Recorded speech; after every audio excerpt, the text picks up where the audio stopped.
Bem, espero que você esteja pronto para esse primeiro módulo, que o tema é estilos de liderança. Espero que você esteja bem sentado, talvez algum material para você escrever a sua Bíblia aí, porque nós vamos começar com ela neste momento. Afinal de contas, é liderança eclesiástica o nosso tema.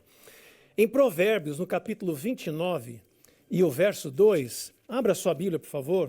Provérbios, capítulo 29, verso 2.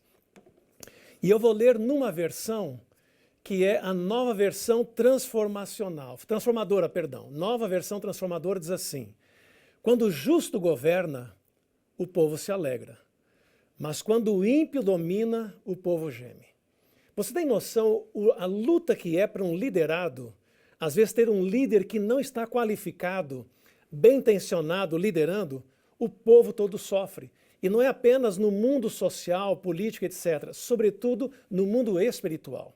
Como eu falei na introdução, talvez nem todos aqui tenhamos uma experiência longa de liderança, mas a grande verdade é que, de alguma forma, todos nós temos algum dom para a liderança.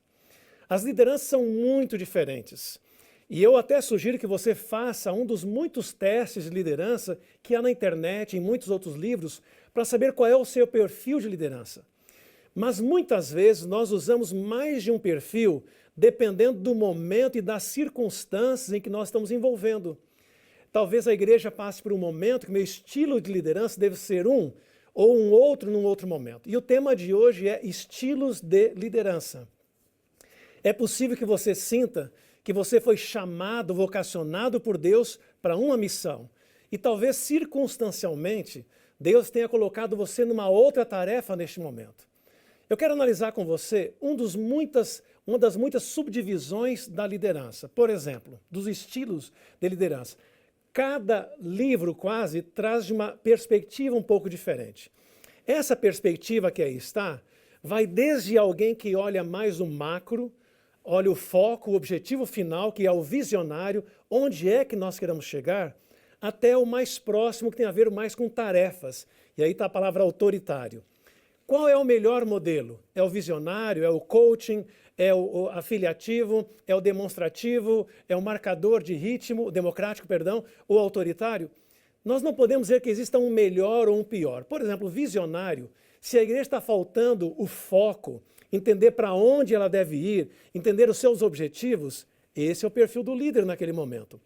Se existe um grupo que é muito novo e não sabe ainda como trabalhar, talvez seja o coaching. Ou talvez vamos pegar o democrático, quando a igreja precisa se envolver um pouco mais, os líderes se envolverem e os liderados, tem que ser a democracia. Marcador de ritmo é aquele que às vezes não tem um processo, como faremos as coisas. Tem que ter estratégias, tem que ter talvez um esquema de avaliação periódica. E o autoritário é aquele que entra mais na tarefa e não tanto nas pessoas. Esse estilo marcador de ritmo e autoritário, ele foi muito usado nos tempos passados. Dizem alguns que dá para fazer uma distinção entre a liderança de alguns anos atrás e o estilo de liderança que hoje as corporações defendem. Por exemplo, no passado a gestão era por controle, tudo debaixo de análises detalhadas, onde a pessoa se avaliava se estava indo bem ou não. Hoje é mais por contexto. Qual é a realidade que nós estamos vivendo? Qual é a situação deste último mês? Quando chegou a pandemia, um planejamento do início de 2020 não servia mais em março de 2020, por causa do contexto. O planejamento ele é importante, mas não quando ele é congelado, é definido e não se pode mexer ao longo do ano. Já o modelo atual de gestão, ele abre espaço para agilidade, para ajustar segundo a realidade do momento que vivemos. Sai do controle para um pouco mais de liberdade do liderado e sai do comando para a liderança participar mais do processo, não apenas uma única pessoa. E é por isso que hoje se faz esse contraste entre o que era um chefe um pouco de tempo atrás e a função de um líder hoje. Então ele mais orienta do que manda, ele mais incentiva do que ameaça, ele ajuda, mas não atrapalha, ele é companheiro e não autoritário, ele é responsável, mas ele não busca culpados, ele sente que ele é responsável pelas vitórias e pelas derrotas, ele compartilha conhecimento e não esconde as informações, ele valoriza seu time e não desmoraliza, ele inspira e realiza, e ele não é aquele que fala, mas não faz, ele está junto com o time. Esse é o perfil do líder que as corporações estão procurando hoje. E você sabe que a igreja é mais complexa ainda do que um setor público ou privado. De forma geral, há 3 grupos de gerenciamento hoje. Ou você trabalha no setor público, onde você é assalariado, ou no setor privado, que você é assalariado, ou no terceiro setor, as ONGs, né? Onde você é um voluntário. Mas quando você fala de igreja adventista, gerenciar a igreja é diferente. Porque apenas 2% dos membros da igreja trabalham para a igreja. Ou no ministério, ou na educação, ou hospitais e clínicas, ou comportagem e assim por diante, ou nos escritórios. Então, quando a gente vai ler um livro sobre liderança na igreja adventista, eu não posso pegar um de uma empresa, porque ali são pessoas assalariadas que lideram e assalariadas que trabalham. Numa igreja são voluntários, não 100%. Então eu tenho que pensar como é que eu motivo um voluntário a trabalhar. No comportamento, no setor público e no setor privado, é a maneira diferente. Nós somos regidos pela Bíblia, pelo Espírito de Profecia, pelo Manual da Igreja, pelo livro de regulamento. Nós não temos a opinião pessoal em muitas coisas. E os critérios para tomar as decisões são princípios, são comissões onde a maioria decide. Então, não é o líder que determina as coisas. Em muitos aspectos, nós já temos um arcabouço de rumo onde nós temos que ajustar para o momento, para as pessoas e para as circunstâncias. Então, quando hoje perguntam aos liderados qual o papel do líder atual, você vê palavras como essas. Olha, ele tem que inspirar, ele tem que motivar, ele tem que desenvolver, ele tem que me mostrar o caminho, ele tem que me engajar. Esse é o papel de um líder, sobretudo de um líder que trabalha com voluntários, como é o caso da igreja. Deixa eu mostrar de uma outra forma para você. Existem 4 níveis de maturidade quando você está desenvolvendo o seu liderado. Então, o primeiro nível, o número 1, é o bebê. E você vê ali embaixo há uma linha de tarefa e na vertical existe o relacionamento. Quando você começa a formar um novo líder, você como ancião, digamos que o líder de jovens recém foi eleito, esse ano nunca havia sido, você vai gastar muito mais tempo dando aulas para ele, cognitiva, qual é a tarefa que ele tem a desenvolver. Nem é tanto o relacional, são as tarefas.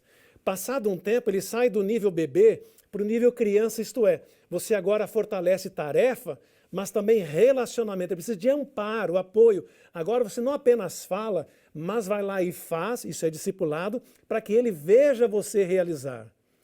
Depois vamos para o terceiro nível de maturidade, que é o adolescente.